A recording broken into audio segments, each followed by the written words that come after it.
So in this video, I'm going to go over a couple of really quick examples of the chain rule in action. Now, the important thing to remember about the chain rule from before is that we have to have a composite function. So we have to have a function, g of x, inside of another function. We'll call that f. And what we're going to do is we're going to take the derivative of the outer function and plug back in the original inner function. And then we're going to multiply by the derivative of the inner function. Okay.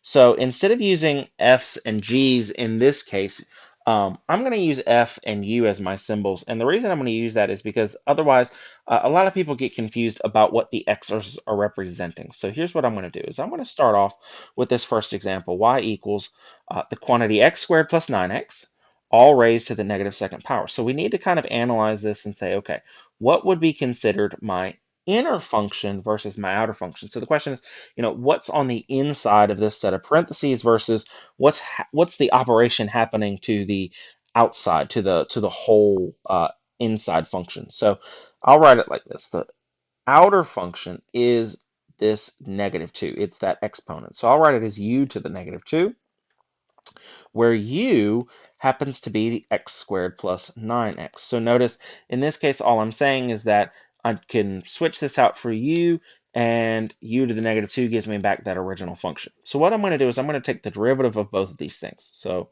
we'll go ahead and take the derivative of f. And if I follow the power rule, this -2 is going to become my coefficient. So we'll have -2 u to the -2 minus 1. Well, if I do that, -2 minus 1 gives me -3. Got that? That's handled. I also want to go ahead and take the derivative of u. So we're going to kind of split this up.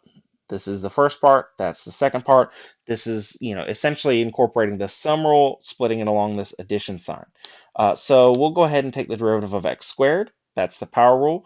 We're going to be left over with 2x to the 2 minus 1, which is just the first power, but I don't really need to write it. Then with that plus 9x, that's really a linear equation, 9x plus 0, which is just telling me what's the slope of that equation. Well, it's just 9. So plus 9. Now that I've got that handled, I'm just going to put it back together following this formula. So I'm going to start off with this f prime, which is -2 times u to the -3. So I'm going to come over here and say, hey, u was x squared plus 9x. So that's what I'm plugging in for u. And then I still need to multiply by u prime, which if I use parentheses to make sure it's legit, it's 2x plus 9.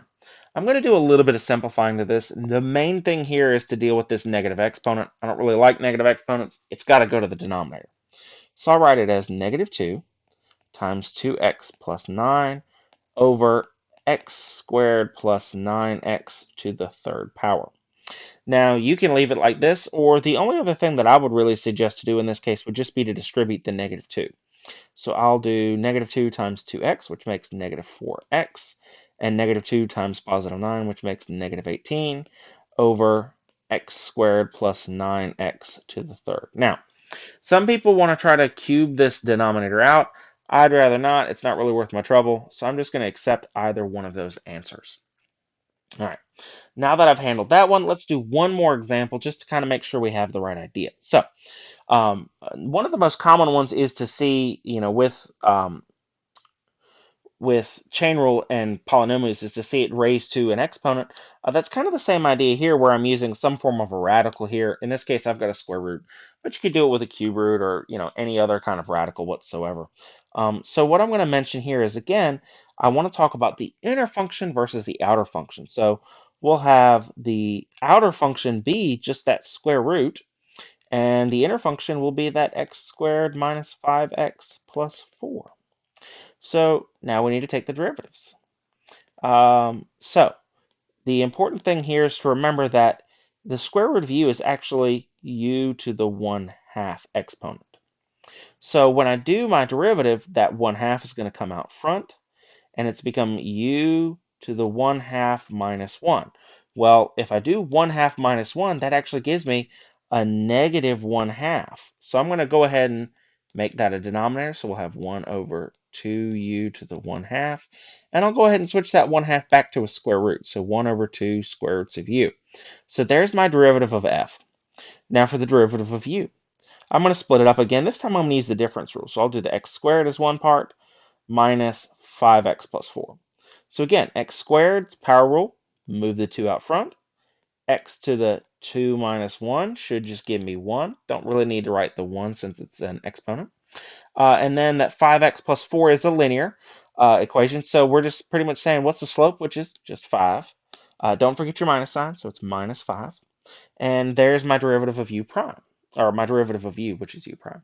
So I'm going to put it back together. So again, we're going to take f prime, which is this part here, 1 over 2 square roots of u, 1 over 2 square roots of u. And remember that u is x squared minus 5x plus 4, so I'll plug that in. X squared minus 5x plus 4. And we're going to multiply by the u prime, which is 2x minus 5. Again, to be legit, make sure you use parentheses. So all that's in the denominator. I can move that up to the numerator. So my final answer here is going to be 2x minus 5 over 2 square roots of x squared minus 5x plus 4. I would look to see if anything simplifies, but I can already tell nothing will. So that right there is going to be my final answer. Hopefully that does help you better understand, the kind of basics of the chain rule. Have a good day.